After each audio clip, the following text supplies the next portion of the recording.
They moved through the night in silence now, Ember leading. Riona would not stay near Dougal. When he was near her, she would change her position in the group, sometimes leading, sometimes trailing the party. Gullick remained sombre as well, and nothing that Crank said could coax him out. The land grew more open and rolling, and the forests thicker and older, like spots of dark ebony in the night. In the distance, Dougal could see fires from the camps and homesteads of the Char, but none of them were close enough to pose any threat. They also encountered fence lines, metal wires strung between wooden posts and interrupted by rusted gates, simultaneously a sign of ownership and a reminder that these paths were not often used. This was a land unvisited by the wars with the humans. Dougal kept his silence as well, until Ember finally said, "I don't understand you humans." Dougal looked over at Riona, her eyes forward, marching straight ahead. "Don't ask me. I hardly understand us either." Her anger of the previous night had abated into a cold, dull fury, and she had said not more than 3 words so far in the evening's march, and all of them to Ember. "If I understand you correctly, you and Riona were, for lack of a better word, close," said the Char. "For lack of a better word," admitted Dougal. "Yet she remained in Ebonhawk, and you left." Ember skirted around the question of desertion. "And you and another friend became close as well." "More than close," said Dougal. "We were married. We wanted to spend the rest of our lives together." "And so you did, at least, in her case," said Ember, thinking it through but shaking her head. "What bothers me is that Riona was unfazed by the description of her friends being slain, even when you had to admit slaying one of your companions to end his suffering. But when you admitted that one of them was your wife, then she got angry." Dougal looked at Ember's shadowed form in the darkness. The Char seemed honestly curious. Human relationships are hard to explain to other races. Ember snorted. "Oh, I understand. Char relationships have all that stage drama as well. We on occasion mate for life, though our relationships are usually more casual, and we have more than our share of jealousies, rivalries, expectations, and disappointments.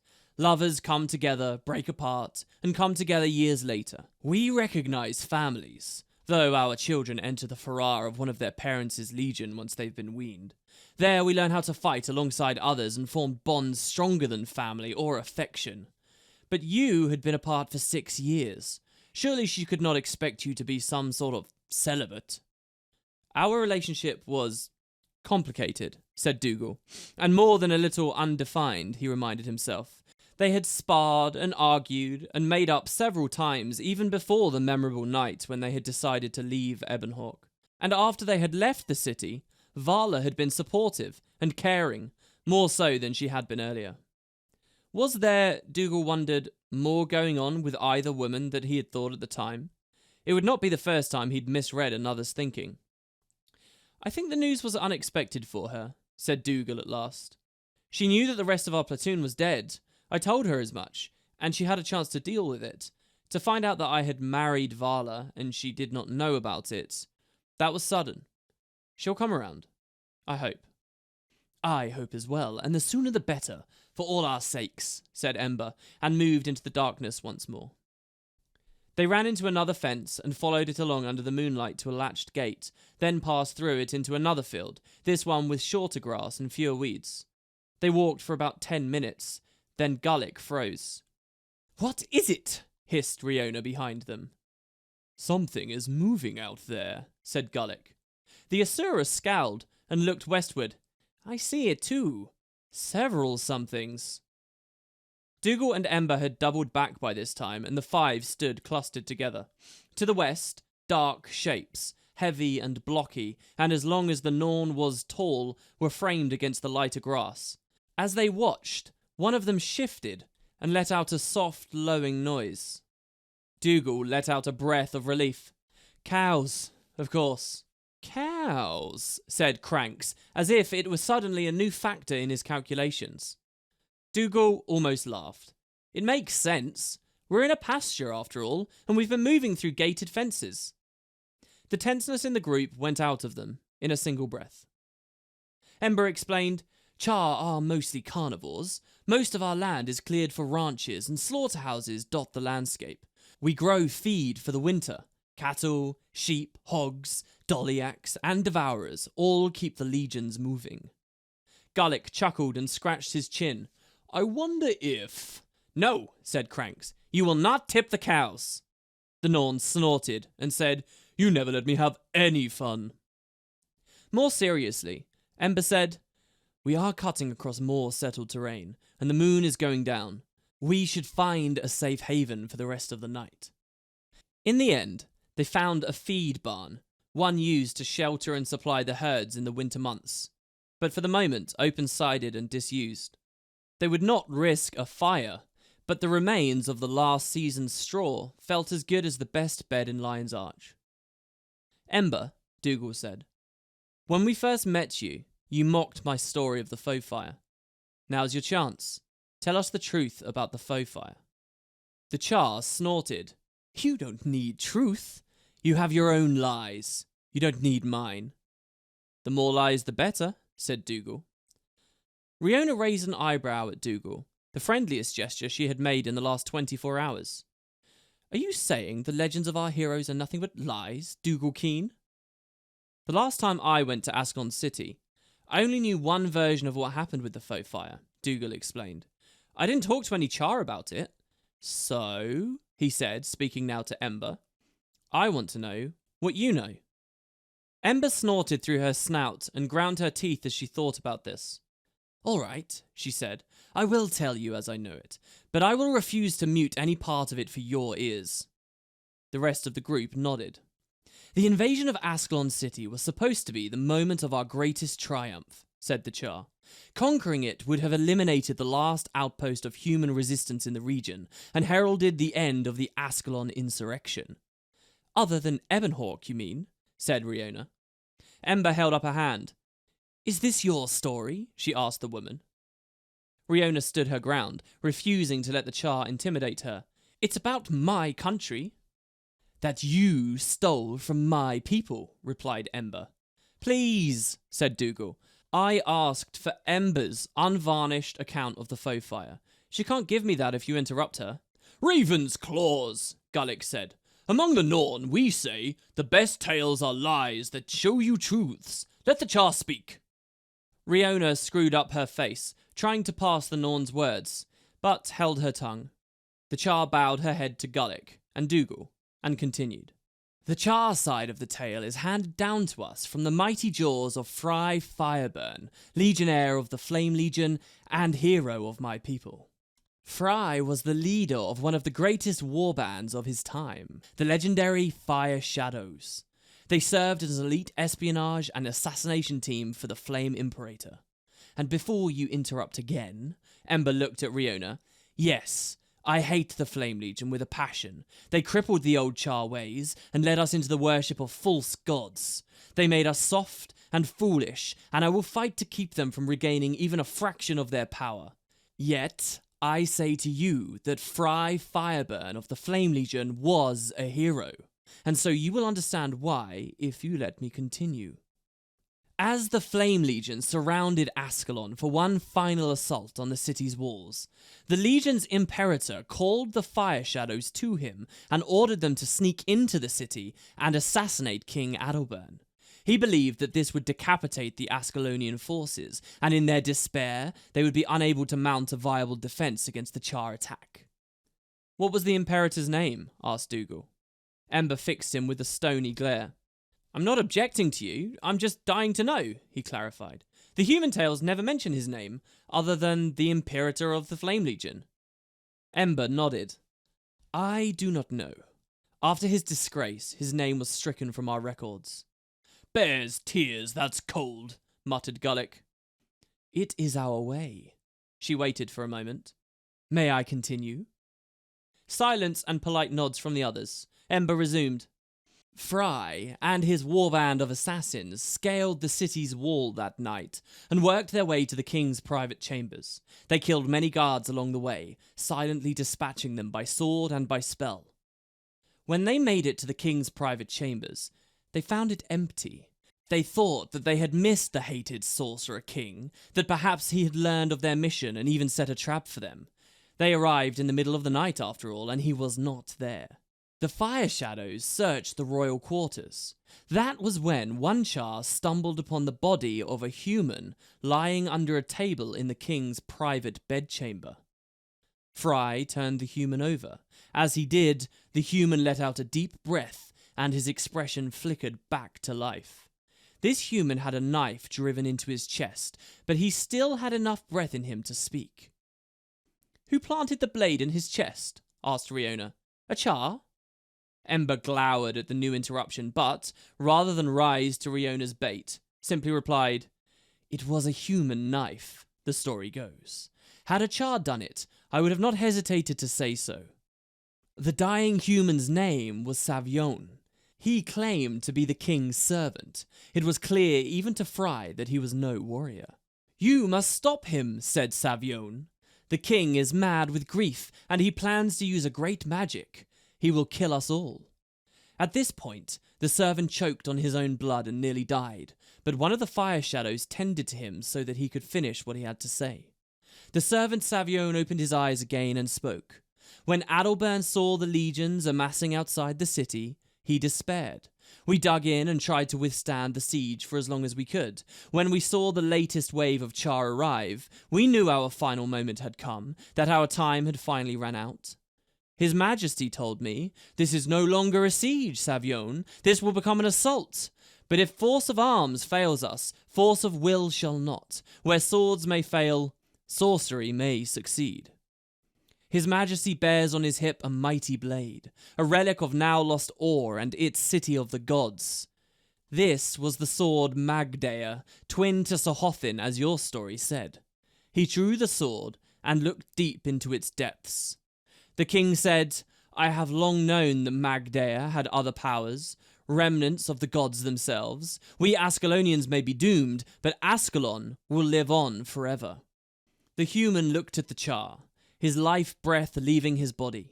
'He is in the throne room,' said the servant, 'surrounded by his royal guard and as many other soldiers as the walls can spare. He will unleash the power of his sacred sword, Magdea. He means to kill all the Char. But the price, the sacrifice.' Savion closed his eyes, and the fire shadow healers could not do anything more for him. Fry took the counsel of his warband and made his decision. If the dying human spoke the truth, the entire legion was marching into a trap. The Sorcerer King would be too well protected for them to reach him. They decided to abandon their mission and alert their Imperator to the danger instead.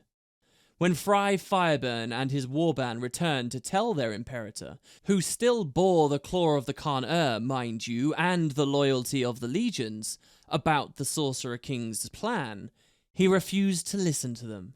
"We will breach the walls of the city tonight," the Imperator said. "It is a trap," argued Fry. "Once our forces enter the city, this mad king will kill us all." The Imperator spat on Fry and said, "You must truly fear my wrath to come up with such ridiculous tales to distract me from your failure.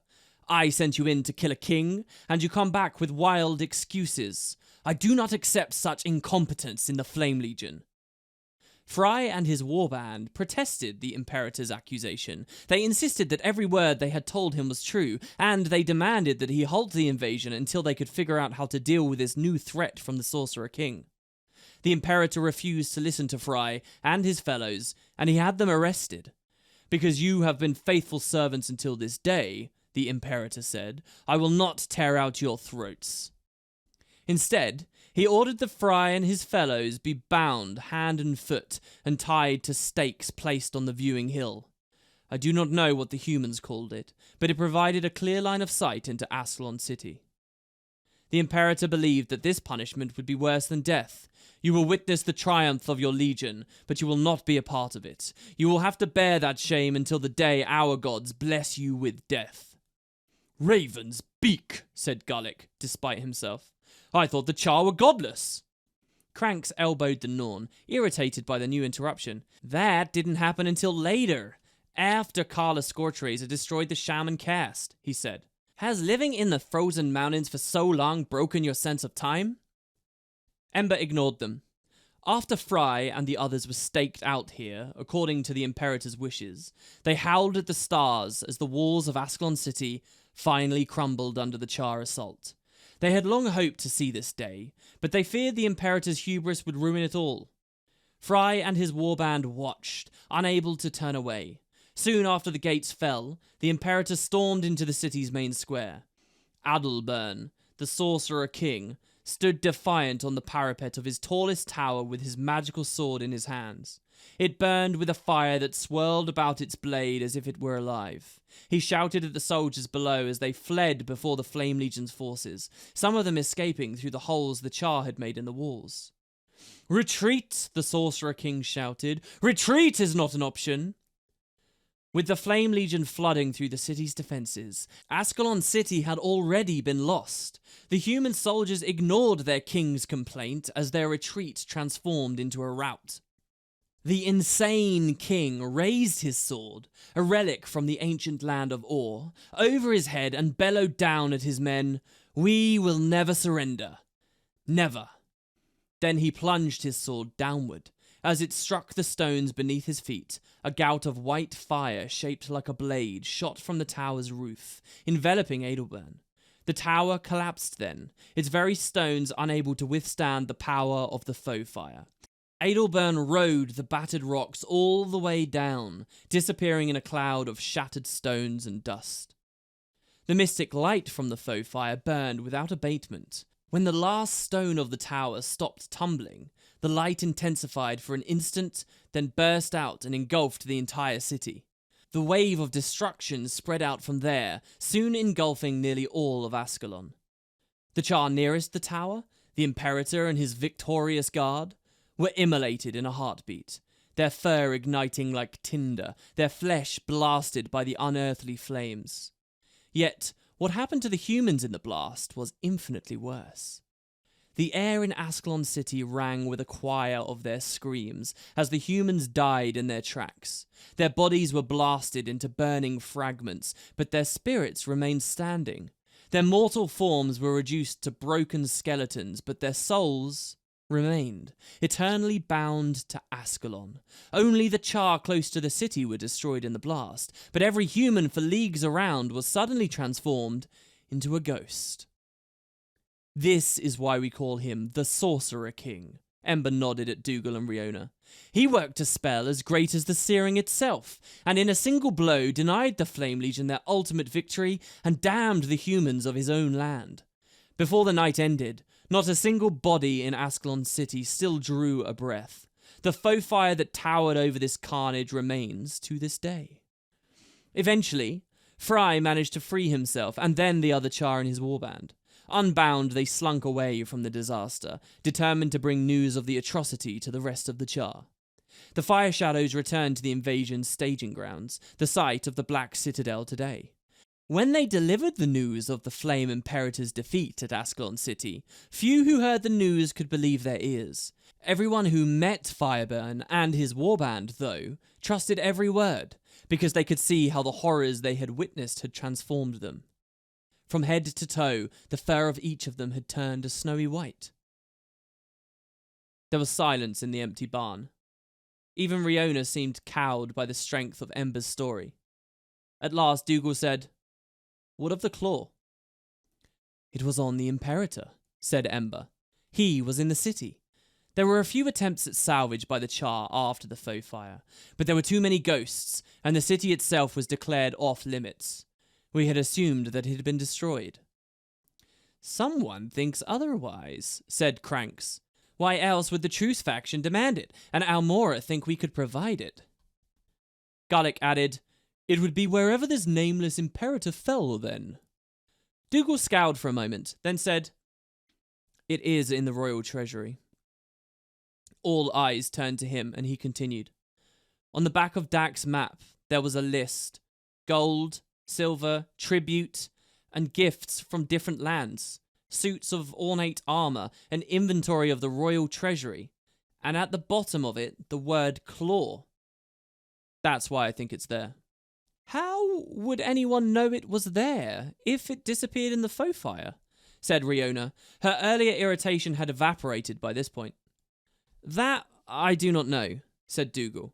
I suspect it was on another piece of parchment and transferred to the map later, perhaps by a group of salvagers that knew more legends than we did. If someone had uncovered the royal regalia of the treasury over the past 200 years, whether they were Char or human, we would have heard of it. As with the claw, said Riona. As with the claw, agreed Dougal. It's a tenuous link, but the most likely one. Mysteries upon mysteries, yawned Gullick. I know I have spent a hard night walking, and more in sight. Let us think more on this later, after a good sleep. Cranks volunteered for the first watch. Dougal offered to join him.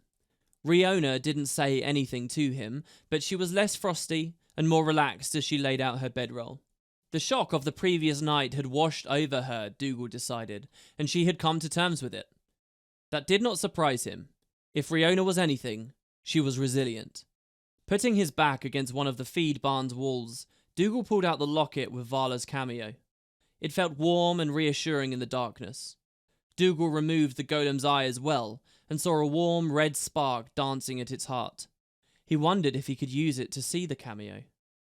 Is that what I think it is? Cranks was suddenly at his side. How did you get your hands on a vintage ambient thaumaturgic construct like that? They don't enchant them like that anymore. Dougal wanted to hide the gem, to keep it a secret. Yet, hadn't keeping secrets done nothing but hurt him and the others? Slowly he held it up and let it catch the moonlight shining through the slots of the barn wall. I recovered it, Dougal said, with Colleen's help, from the tomb of an Asura named Blim. At the mention of Blim's name, Cranks choked.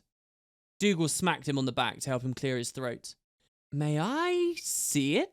Said the Asura, with the voice of a child asking for a third piece of candy. Dougal's mouth was a thin line, but hesitantly he handed the gem over. The Asura examined the gem closely. It's been deactivated, he said. That's standby illumination in the heart.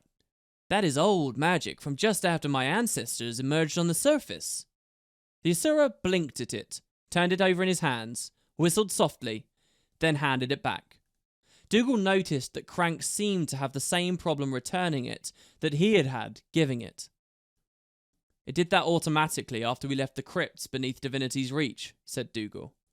Cranks grinned as Dougal pocketed the gem. It's an archaic spell matrix, but I think I know just how to recharge it, if you're interested, of course. Dougal felt uncomfortable. The golem's eye was a victory, messy and brought at a high price, but a victory nonetheless. And should everything go south, it would bring a pretty gold piece in Lion's Arch, or even Ratasum. And the sudden avarice in Cranks's eye reminded him of Clag. I think we have other things to worry about, said Dougal, and, to his surprise, the Asura did not argue or offer any retort. Instead, he just nodded and crossed to the far side of the barn and sat by the other entrance. Yet, through the rest of their watch, Dougal felt that the Asura was watching him, not the outside world. And when, after a few uneventful hours, Ember and Gullick took their watch, Dougal shifted the gem to another pocket, buttoned it, and then slept on that side for the rest of the evening. It was almost morning when Dougal awoke, refreshed. His hand went to his pocket, but the gem was still there, and he cursed his own distrust. He looked around. Riona, Ember, and Cranks were all asleep in the soft hay. Gullick was alone and awake by one of the barn doors. Couldn't sleep? Dougal asked. Gullick shook his head.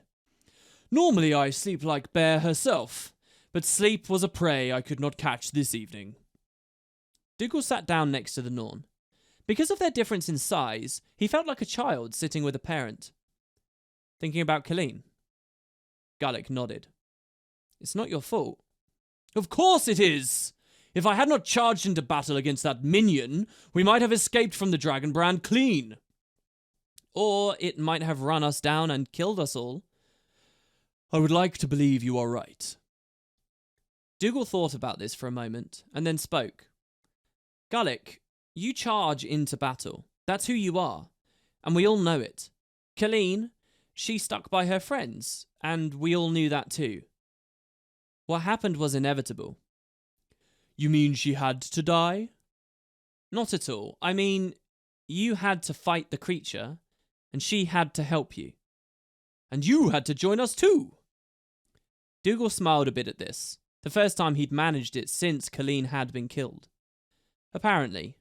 Either way, you can't fault yourself for being yourself. The rest of us don't. Garlic let out a deep sigh. It is a painful thing when friends perish. It is a worse thing when they die because of your choices. I understand, said Dougal, and I've often thought that you should never adventure with people you like, because it's difficult to lose them. But having friends with you makes the journey so much better. The Norn reached out and slapped Dougal on the back with a surprisingly soft blow. You would make a good Norn, and I don't toss around such an honour without reason. Garlic's loud voice woke the others up, and they pulled themselves awake. Already the sun was cresting the far horizon, throwing a prison bar shadows through the barn. They breakfasted on cold rations, and even Riona seemed the better for a good sleep. We should burrow in for the day, said Riona. It's too dangerous to be out in daylight. No, said Ember, and for once her voice was subdued, almost worried. There will be herdsmen out for the cattle. I doubt there will be any patrols, but the Char are very good at reporting trespassers. What do you recommend? Asked Dougal. The Char took a deep breath and let the air out in a slow growl. Garlic, she said, do you still have those manacles? Garlic smiled and said, Of course, you gave them to me and I have held them for you. Riona's eyes went wide. No, she said. No, that is not what's going to happen. I'm afraid so, said Ember, hiding whatever delight she might be feeling behind a concerned exterior. The only way you two humans can enter the Ascalon Basin is as my prisoners.